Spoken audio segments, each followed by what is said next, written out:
마음속 풍의 흙 따진 벽은 폭이 100mm 정도에 불과한데요. 흙 따짐으로 벽체를 한다면 보통 400mm가 넘거든요. 그에 따라 소요되는 재료량과 노동력 또한 엄청나기 마련이지요. 아무리 흙 따짐 결이 아름답고 단 한 번의 작업으로 내외부를 마감할 수 있다고 쳐도 절대 만만히 보고 덤벼들 일은 아닌 거예요. 그래서 풀어낸 답이 먼저 단열재를 설치하고 안쪽만 흙벽을 하기로 했죠. 한 명만 유로폼을 설치해도 되니까 한나절 만에 30m를 후딱 끝낼 수 있었던 거죠. 7년이 지난 지금도 멀쩡한데요. 조상들의 집 짓는 지혜를 현대에 적용해 본다면 그 의미 또한 커다고 봐요. 오래된 미래라는 말도 있잖아요.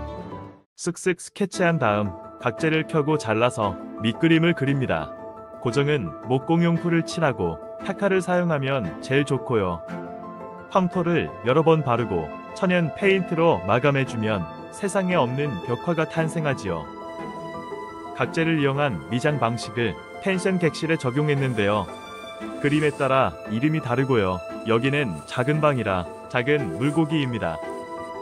여기도 작은 방, 이 방의 명칭은 낙엽 하나.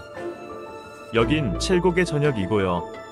프랑스의 혁명의 정신, 깃발 1789. 흑미장에 자신이 없어서 차관한 이 기법은 마음소풍 여기저기에 적용되었는데요. 이통로에는 96장으로 된 해 뜨는 아침이면 하고 아름다운 산책이 있고요. 생각 화장실은 다음에요. 오늘은 아주 독특한 화장실 사례를 보여드리려고 해요. 화장실은 어디나 할 거 없이 타일 시공이 일반적이죠. 그래서 화장실 하면 연상되는 이미지가 똑같이 생긴 밋밋한 사각형들이 빈틈없이 줄지어 있는 타일 벽이죠. 꼭 타일이어야 하나 샤워할 것도 아닌 대중 화장실에 아무 느낌도 들지 않는 타일 대신 치장용 흙벽돌을 만들어 꾸며보기로 했어요. 화장실에 있는 만큼은 혼자의 공간이고 혼자의 시간이니까 생각도 좀 편안했으면 싶어서 생각 화장실으로요. 방수 석고보드에 각재로 사각의 틀을 짜주고요. 벽돌 틀은 베개 100가건을 높낮이가 차이 나게 절단해 용접한 거예요. 필기 굽기 전 3분 이내 각기 다른 선을 그리고 색을 더해주는 게 포인트죠. 건조 중인 흙벽돌입니다. 흙벽돌 만들기 2개월 만에 이젠 겁도 없이 대작 욕심이 나더라고요. 코팅 합판을 잘라서 몬드리안 디자인트 5판을 제작했어요. 타일 본드를 칠한 벽면에 흙벽돌을 부착시키는 작업이고요. 흙벽돌이니까 가장자리에 쓸 몰딩도 흙으로 찍어봤어요.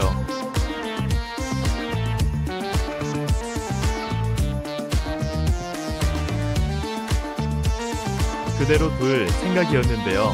모두 다 뭔지 몰라 하길래 몬드리안 특유의 색을 칠했어요. 이 장비를 통해 황토를 믹서하고 이송하게 되는데요. 기둥마다 유로폼 설치한 것이 보일 거예요. 호스를 통해 이송된 황토를 거푸집안에 채우는 작업이고요. 모형을 보면 이해가 되죠? 흙다짐이나 타설을 했을 때 거푸집 타령하는 순간은 늘 긴장되고 설레기 마련이죠. 어떠한 얼굴로 나올까 하고요. 철골 구조와 흙타설의 만남은 공정을 단축시키는 효과와 함께 심미적 가치도 더하게 되죠. 여러 종류의 흙과 모래로 표면 질감을 다르게 하거나 먹물을 뿌려보기도 했죠. 어차피 세상에 없는 일이니까요. 몇십 년 만에 맹추위라는 그해 겨울에도 공사를 멈출 수가 없었는데요. 만화책의 뒷장이 궁금하듯이 후속 공정을 더 진행해보고 싶었던 거죠. 가만히 생각해봤어요. 겨울철에 가능한 흙 작업을요. 그때 머릿속을 스치던 유년의 기억, 팔을 고정한 깁스였어요. 석고, 열을 발생하면서 금세 굳어버리는 석고의 물성을 이용해보자. 이렇게 얼렁뚱땅 석고가 첨가된 수제 흑벽돌을 만들어내기 시작했죠. 척벽돌. 일주일 후 크기와 두께가 다른 두 번째 벽돌. 2주일 후 같은 흑벽돌이 한 장도 없는 세 번째 벽돌. 엄청난 양의 흑벽돌, 흑보드, 가두리 침바닥에 황토 혼합물을 쏟아 부은 작품. 무줄눈 실험으로요. 어스인 글라스 작업에 밀려 뒷못 본 채 방치돼 있는 미완성 작품들인데요. 새가 날아가는 것 같지 않으세요? 버닝 기법이 양각의 시각적 효과를 잘 드러나게 하는데요. 바실리 칸딘스키 작품, 렘브란트 자화상도 보이네요. 작품으로도 손색이 없고 쓰임새가 많은 버닝 벽화는 뜻밖의 닫힌 난관에서 시작하는데요. 옥상에 레미콘 치다 거푸집이 터져버렸거든요. 고르지 않은 면을 커버하기 위해 작업성 좋은 소재를 찾았는데요.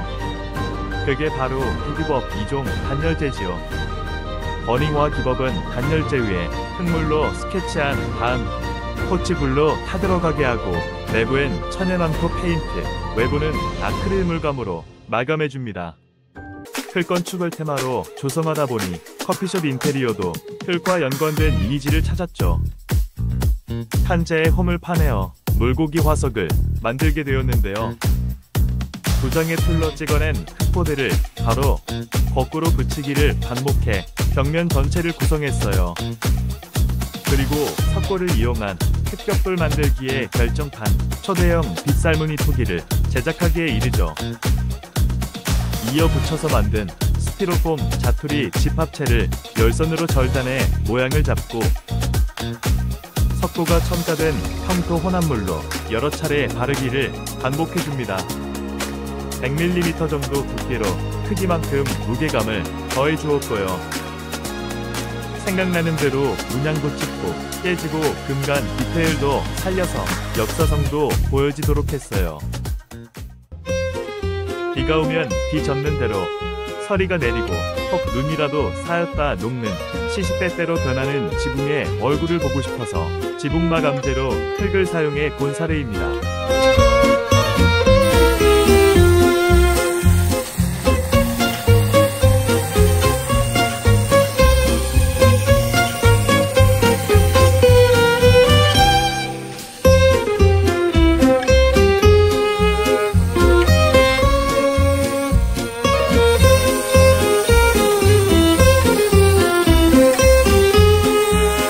비가 올 때면 초가나 비와 지붕을 적시며 빗방울이 뚝뚝 떨어지던 걸 본 유년의 기억이 있어요.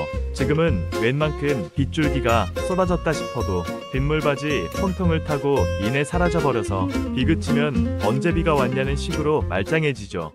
공사하는 내내 마당 포장재에 대한 고민을 해봤지만 레미콘 타설의 유혹을 떨칠 만한 뾰족한 수를 찾기가 쉽지 않았어요. 하지만 통상하는 대로 레미콘을 20cm 두께로 타설한다고 치면 레미콘 차량 25대가 줄지어 대기해야 할 물량인데요. 아무리 편리함의 가치를 내세운다고 하더라도 온전히 숨쉬는 땅 위에 허연 납작의 콘크리트 바닥은 상상하고 싶지 않았어요. 아닌 말로 나라를 세울 대단한 일도 아닌데 다소 일이 많아지고 손이 더 갈지라도 자연과 같이 살지 싶더라고요. 흙건축에 관심을 둔 사람이니까요. 잔디로 유명한 장성에서 온 토종 금잔디인데요. 부드럽고 좁은 잎폭이 특징이고 키가 크게 자라지 않아서 자주 잔디 깎기 할 필요도 없어요. 중부 이남 지역에서는 최고의 잔디라고 생각해요. 가을이 깊어질 즈음에 뜨끈뜨끈한 구들방이 생각나지요. 마음 소풍에는 흔하지 않는 복합구들 방식에 방 2개가 있는데요. 아궁이에 불 피우기가 마땅찮을 때가 있을 수 있기 때문에 가스보일러 겸용으로 결정을 했죠. 팔레트 반장 정도면 밤 시간 내내 난방 때문에 보일러를 가동할 일이 없어요. 한겨울에도요. 이분의 퍼스 남다르지요. 구들 전문가 최 선생입니다. 방 1개와 거실, 화장실, 드레스룸으로 된 원룸 형태의 16평형인데요. 구들장 위에 익셀 파이프를 깔면 녹는다 괜찮다라고도 하지만 동파이프로 시공했어요. 동파이프는 사례를 찾기 힘들어 염려되기는 했으나 7년째 사용하는데도 아무 문제가 없어요. 현대식 주택에 보다 쉽게 흙을 사용할 방법은 뭘까? 문득 떠오른 생각이 샌드위치 판넬의 부자재 아연 유바였어요. 단열재를 이후 바로 연결해 놓고 내외부를 흙으로 마감하면 되겠구나 했던 거죠. 전시관을 제외한 3개 동은 라멘조로 설계했는데요. 즉, 보와 기둥, 그리고 슬라브를 콘크리트 구조로 했다는 뜻이죠. 작업성 뛰어난 이 방법이 아니었으면 공기가 상당 기간 늦어졌을 거예요. 집 한 채도 아니고 말이죠. 샌드위치 판넬을 그대로 사용치 않고 단열재만 선택한 것이 흙 작업하기도 용이했고요. 물론 단가도 저렴하죠. 벽체 외부는 꼼칠을 한 다음 천연 펑크 페인트로 마감했고 내부는 주로 벽화 미장과 흙 미장으로 이루어졌죠. 바닥의 느낌이 햇따진 벽과 흙벽돌에 잘 맞는 것 같지 않나요? 흙은 만지면 쉽게 부서지고 흩어지고 마는데요. 그런 불완전함이 오히려 자유로움을 주는 것이 아닐까 생각도 해요. 멋대로 칠하고 아무렇게나 흙가루를 뿌려대도 흠으로 보이지 않을 것 같아요. 투명 예폭시 작업과 흙, 정말 매력적인 재료가 아닐까요? 너저분해 보이는 듯해도 또 어떻게 보면 멋스러운 분위기가 연출되고요. 생각이 미치는 많은 공간에 흙을 사용해 봅니다. 사무실, 바람길, 흙건축전시관. 천장 마감을 어떻게 하나 흙벽과 이질감이 없는 재질은? 저는 흙의 질감을 조직화되어 있지 않은 부드러움이라 하고 싶은데요. 흙에는 차고 따뜻함, 무겁고 가벼운, 부드럽고 거친 등 갖가지의 느낌이 있다는 말이죠.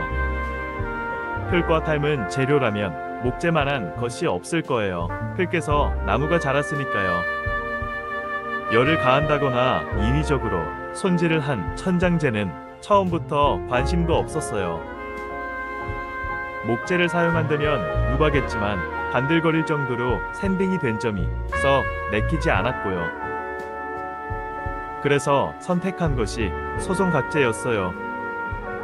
타지용으로나 쓰는 각재를 켜거나 색을 입혀서 객실 천장도 나름 꾸며봤고요. 자연을 조망하기 가장 좋은 난간대에 대한 고심의 결과물인데요. 코팅 와이어입니다. 아주 생소한 자재이지만 방부, 목재의 가림, 평철의 평이함, 투명 유리의 고비용 등을 고려한 결과 선택된 거죠. 상세한 자료나 와이드 화면으로 보려면 관련 영상을 참고하세요.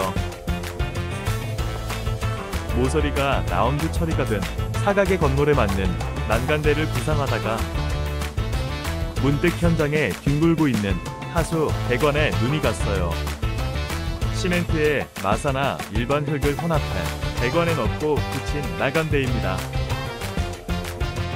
이중 벽관과 PVC 파이프, PVC 파이프와 철근, 철제와 농사용 PE-호스, 철 동가리의 합참, 그물에 걸리지 않는 바람처럼 지중해가 내려다 보이고 바람이 통하고 하늘이 보이는 파르테논. 만약 처음 모습 그대로 온전히 보존되어 있다면 지금처럼 세계적 명소로 사랑받을 수 있을까? 오히려 불완전함이 건네는 악수와 같이 친근함에서 찾는 건 아닐까? 단단한 석재라 하더라도 시간차만 있을 뿐 닳고 깨지고 무너짐이 우리 인생과 다를 바 없으니까. 불완전함을 인정하는 건축. 공정마다 완벽을 욕심낼수록 더 불편해지던 심사가 파르테논 사진 한 장에 마음을 고쳐먹게 되었죠. 건축물보다 시시때때 변하는 인간의 불완전함을 먼저 인식해야 된다는 것을요. 그런 뜻으로 상징물을 세운 거예요. 100년은 된 듯 연출도 좀 해놓고요. 병아리 놀이터이기도 한 여기는 터굴입니다. 돌과 적벽돌을 이용해 채석강 분위기를 연출해 보려 했어요. 구원과 가까운 곳이 안에 고향이거든요. 남아있는 자재를 10분 활용하기는 했으나 터굴에 어울릴 문은 이렇게 개발된 슬라이딩 도어가 최초에 쓰인 글라스입니다. 복분자 터널 밖 유공관 작업 레미콘 타설 이후에 해야 할 벤치 풀륜관과 바닥돌을 먼저 작업해 놓고요. 이렇게 하면 버프집 설치와 타령 작업을 건너뛰기 할 수 있겠죠. 처음 계획은 구들이 있는 겨울집과 대청마루가 있는 여름집을 현대식으로 공간을 나눈 주택을 짓는 거였는데요. 두 장의 유리 안에 있는 흑색에 반해서 사면 모두 유리로 된 작업실을 만들고 말았어요. 소나무 숲을 돌아 나온 신선한 공기가 계곡을 넘나들고 동트기 전 밝은 빛은 이미 선녀 끝까지 물들인다. 매일같이 저녁놀이 멀티스크린으로 펼치는 영상. 오늘 영화의 주인공은 누구? 먼 산, 내려다 보이는 강, 늘 안색이 들쭉날쭉한 구름. 눈으로 보면 그림 그 자체고 사진으로 남기면 소장물이 되는 자연.